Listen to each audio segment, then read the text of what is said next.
So Vito's going to get adjusted. I try to get the kids adjusted once a week unless they're not feeling well, or certainly we check them once a week. There it is. Well, let's get you flat on your back. And there's nothing better. I'll tell you, it's great being a chiropractor because I get to keep my kids healthy and keep them off the drugs, and I certainly get to give them a good oversight on what's healthy for them and what the good foods are to eat. And beautiful. You did great. Good job, Vito. You want to say hi to everybody? Or give everybody a wave. You want to get everyone to see our dogs real quick? Yeah. Okay.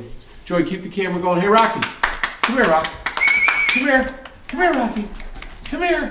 Rocky, and there's Bella. Come on over here. Come on. Come on. They coming in on the camera? They're this is Rocky. Rocky. And Bella. This is, where's Bella? Bella's right there. Bella. Bella. Yeah. You ready? Good luck. Okay. So this is Vito, who I just adjusted a little while ago, right? Got your healthy adjustment. Had a good football game today. We talked about that, right? Mm-hmm. And we wanted to share with everybody something pretty interesting, which is what? What is this right here? What did we talk about a moment ago? Okay, so this is Medical Times, November 1921. Wisner, whatever, MD. Windsor. Say Windsor. Windsor. Right, and it's kind of important, right?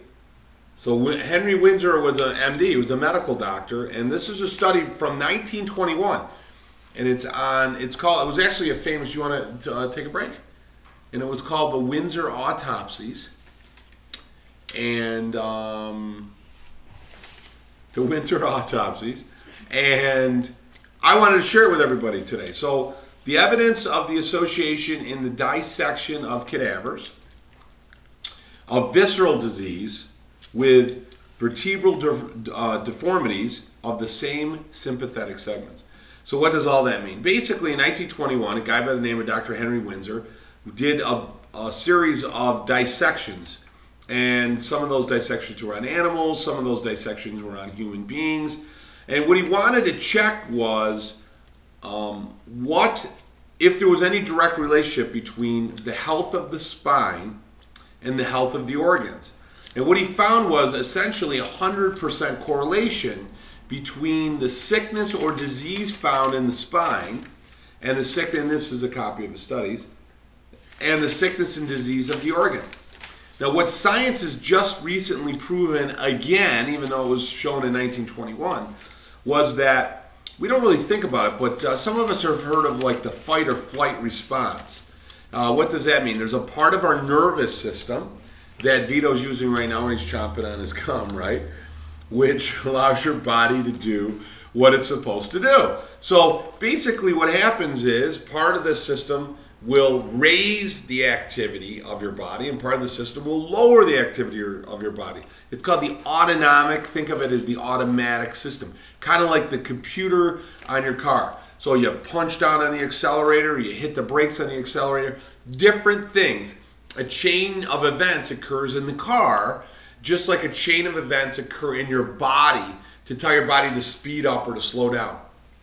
That's regulated by your nervous system. And what's extremely important to understand is that section of the nervous system, the autonomic, is vital for you to live, vital for you to function.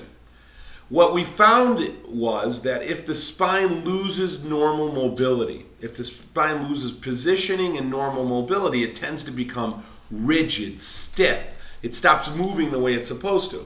And then what happens is the autonomic system, the automatic system, starts to go haywire. So part of the autonomic system is called the sympathetics. The sympathetics, and then there's another part of the system which calms us down. It's called the parasympathetics. So the sympathetics are inhibited. The brain says, hey, listen, slow down. Take it easy. You don't need to go so hyper and crazy like my little Veedster over here all the time, right? Thank you. So what happens is the sympathetics, with the spine becoming sick, subluxated, meaning the spine is lost its normal position or alignment. Then what happens is the autonomic system, the sympathetic system, starts to do what it wants all the time.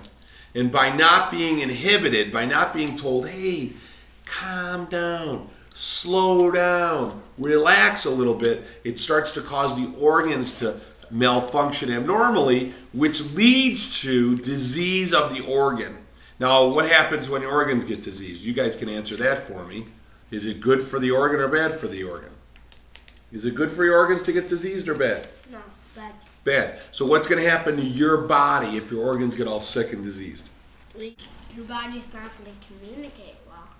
And what's going to happen? Is it going to work as well as it's supposed to? No. So what's going to happen to you overall? You're going to get really sick, have a 75% of chance of dying. Uh-huh. So your body's going to more likely die. Is that correct? Yeah, so your lungs are going to fail. Uh-huh. Your liver is going to be damaged. Uh-huh. What else? Your organs are not going to compete well, and your brain is not going to be, it can't serve that much things that keep the body going. Keep the body going. That's right. So what chiropractors, unfortunately, are known for is just back pain. But what the point is that back pain, when you have a symptom in your spine, chiropractors aren't concerned so much about the symptom directly. What we're concerned about are the effects of where the spine's sick, not necessarily the symptom.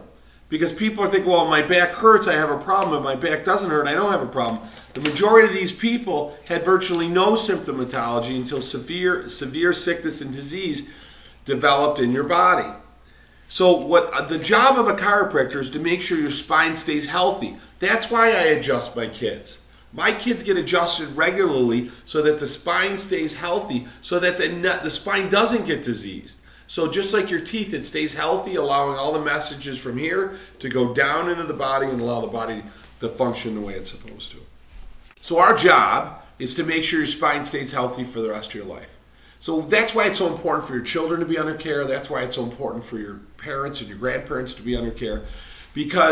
Not because their back hurts, not because they have an ache or pain, but because their spine is deteriorating. And unless you brush or floss, your teeth will rot through neglect.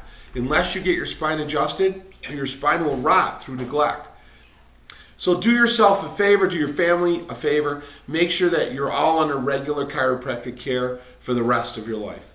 Listen, this has been Dr. Joe Borio with this week's Health Kick. Hope you guys have an awesome, healthy week.